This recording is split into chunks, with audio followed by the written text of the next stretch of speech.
+2 ഞാൻ ഹ്യൂമാനിറ്റീസ് ആയിരുന്നു എടുത്തത്.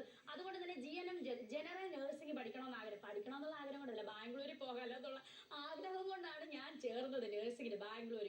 എവിടെ ബാംഗ്ലൂർ നഴ്സിംഗിന് ചെന്ന് അന്ന് നമുക്ക് വാട്സപ്പോ ഒന്നും ഇല്ലാത്തൊരു ഫോണാണ്. ഫോൺ പോലും യൂസ് ചെയ്യാൻ പറ്റാത്തൊരവസ്ഥയായിരുന്നു ഞങ്ങളുടെ കോളേജിൽ അന്ന്. എത്ര വർഷം പുറകെ 2008 2009 കാലഘട്ടമായിരുന്നു അത്. അപ്പൊ അവിടെ ചെന്ന് നഴ്സിംഗ് പഠിക്കാൻ ചെന്ന് അമ്മയുടെ അനിയത്തിയുടെ മോളും ഉണ്ടായിരുന്നു, പപ്പയുടെ അനിയന്റെ മോളും ഉണ്ടായിരുന്നു. ഞങ്ങൾ ഇവരുടെ കൂടെ അങ്ങ് ഞാനോർത്ത് ബാംഗ്ലൂർ കാണാൻ അടിച്ചു പൊളിക്കാലോ എന്ന് ഓർത്ത് പോയതാണ്. അവിടെ ചെന്നപ്പോഴത്തേനും വർഷത്തിൽ ഒരു മാസം മാത്രമേ ലീവ് ഉണ്ടെന്ന് അറിഞ്ഞു. ടീം അന്നേരം തന്നെ തീർന്നു. പിന്നെ വെളി ഇറക്കത്തില്ല, അതായത് ശനിയാഴ്ച മാത്രമേ ഔട്ടിങ്ങിന് കൊണ്ടുപോകത്തുള്ളൂ, അതും വാർഡൻ മേഡത്തിന്റെ കൂടെ. അങ്ങനെ ഭയങ്കര സ്ട്രിക്റ്റ് ആയിട്ട് ഞാൻ കുറെ നാളൊക്കെ പഠിച്ചു കേട്ടു. ഒരു 1.5 വർഷം കഴിഞ്ഞപ്പം ഞാൻ മടുത്തു. കാരണം ഡ്യൂട്ടി തുടങ്ങിയപ്പോൾ തന്നെ ബ്ലഡ് കാണണം, പിന്നെ എനിക്ക് ഈ സ്റ്റിച്ചൊക്കെ കാണുന്ന ഭയങ്കര എന്തോ ഒരു പേടിയോ എന്തോ ഒരു വല്ലാത്ത അവസ്ഥ. അങ്ങനെ ഞാൻ പപ്പ നിർത്തുവോ മക്കളെ, നിന്നോട് ഞാൻ പറഞ്ഞല്ലേ ഇഷ്ടമുള്ളത്, നേഴ്സിംഗ് തന്നെ പഠിക്കണമെന്നുണ്ട്.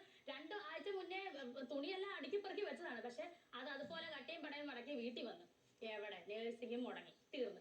അങ്ങനെ ഇരിക്കുമ്പോഴാണ് വേറൊരു മോഹം ഉദിച്ചത്. വേറെ എന്തെങ്കിലും ഒരു ജോലി നോക്കിയാലോ. അങ്ങനെ ഞാൻ കോഴിക്കോട് പോയി. എന്താന്ന് വെച്ചാൽ നമ്മൾ പണ്ട്, നിങ്ങൾ ഓർക്കുന്നുണ്ടോ അറിയത്തില്ല, നിങ്ങളുടെ വീട്ടിൽ ഒരു ബാഗുമായിട്ട് ആൾക്കാർ വരില്ലേ, പിള്ളേർ സെറ്റ്. അങ്ങനെ ഞാൻ പോയി. അങ്ങനെ പോയത് മാനേജർ ആകാൻ പോയതാ. പക്ഷെ അവിടെ ചെന്നിട്ട് കോഴിക്കോട് കടാപ്പുറത്തൂടെ ഞാൻ വിറ്റ് ഒരാഴ്ച കൊണ്ട് അതും നിന്ന് വീട്ടിൽ വന്നു. അത് കഴിഞ്ഞ് ഇങ്ങനെ ആലോചിച്ചപ്പോഴാണ് അന്നാ ജോലി ചെയ്താലോ. കസ്റ്റമർ കെയർ ഓഫീസിൽ. നമസ്കാരം, താങ്കളുടെ സഹായത്തിനായി ഞാൻ രേഷ്മ. ഓക്കെ സാർ, താങ്കൾ പറഞ്ഞോളൂ എന്നുള്ള ആ ഒരു എക്സിക്യൂട്ടീവ് ആയിട്ട് ഞാൻ ജോലി ചെയ്തു. അതിനുശേഷമാണ് ഞാൻ പ്രൊഫഷണൽ ലൈഫ് അല്ലെങ്കിൽ എനിക്കൊരു ലൈഫ് ഉണ്ടായി. ആ ലൈഫും അവിടെ ബ്ലോക്കായി. എന്റെ സ്വപ്നമാണ് ഏവിയേഷൻ. അങ്ങനെ ഏവിയേഷന് ചേർന്ന് ഡിപ്ലോമ ഇൻ ഏവിയേഷൻ. അതും തകർത്ത് പഠിച്ചപ്പോഴാണ് എന്റെ സുധിച്ചേട്ടനും കുഞ്ഞും എന്റെ ലൈഫിലേക്ക് ഇങ്ങനെ ഇങ്ങനെ ഇങ്ങനെ ഒഴുകി വരുന്നത്. ആ ഒഴുകി വന്നപ്പോ പഠിക്കണമെന്നുള്ള തീവ്ര വിശ്വാസമായിട്ട് പോയ ഞാൻ തീർന്ന്. അതോടുകൂടി പഠിത്തവും നിർത്തി, സുധിച്ചേട്ടനെ സ്നേഹിക്കാൻ പഠിപ്പിക്കുക. ഇതൊക്കെ തന്നെയാണ് എന്റെ ഒരു പ്രൊഫഷണൽ ലൈഫ് എന്ന് പറയുന്നത്. അതോടുകൂടി ഏവിയേഷനോട് കൂടി പഠിത്തവും നിർത്തി. ഇതാണ് എന്റെ പ്രൊഫഷണൽ ലൈഫ്.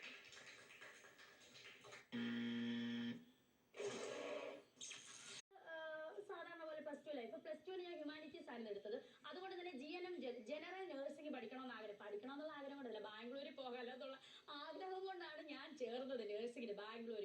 എവിടെ ബാംഗ്ലൂർ നഴ്സിംഗിന് ചെന്ന് അന്ന് നമുക്ക് വാട്സപ്പോ ഒന്നും ഇല്ലാത്തൊരു ഫോണാണ്. ഫോൺ പോലും യൂസ് ചെയ്യാൻ പറ്റാത്തൊരവസ്ഥയായിരുന്നു ഞങ്ങളുടെ കോളേജിൽ അന്ന്. എത്ര വർഷം പുറകെ 2008 2009 കാലഘട്ടമായിരുന്നു അത്. അപ്പൊ അവിടെ ചെന്ന് നഴ്സിംഗ് പഠിക്കാൻ ചെന്ന് അമ്മയുടെ അനിയത്തിയുടെ മോളും ഉണ്ടായിരുന്നു, പപ്പയുടെ അനിയന്റെ മോളും ഉണ്ടായിരുന്നു. ഞങ്ങൾ ഇവരുടെ കൂടെ അങ്ങ് ഞാനോർത്ത് ബാംഗ്ലൂർ കാണാൻ അടിച്ചു പൊളിക്കാലോ എന്ന് ഓർത്ത് പോയതാണ്. അവിടെ ചെന്നപ്പോഴത്തേനും വർഷത്തിൽ ഒരു മാസം മാത്രമേ ലീവ് ഉണ്ടെന്ന് അറിഞ്ഞു.